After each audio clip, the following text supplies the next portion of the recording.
Bļāt! Šis vārds attiecīgā sabiedrībā tiek iespraust bezmaz vai aiz katra vārda. Būtībā šis vārds tulkojas kā mauka.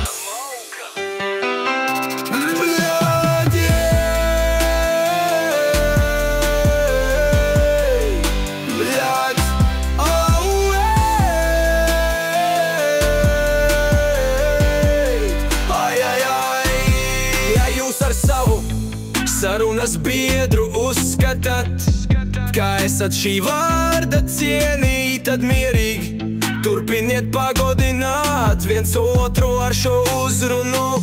Bļāt,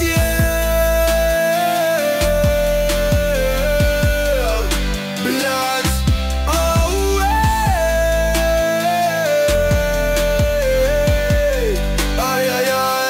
ja neesat droši, ka sarunu biedrs jūs sapratīs pārnestajā nozīmē, tad es ieteiktu šo vārdu pacensties nelietot. Zobārsta pakalpojumi mūsdienās ir dārgs prieks.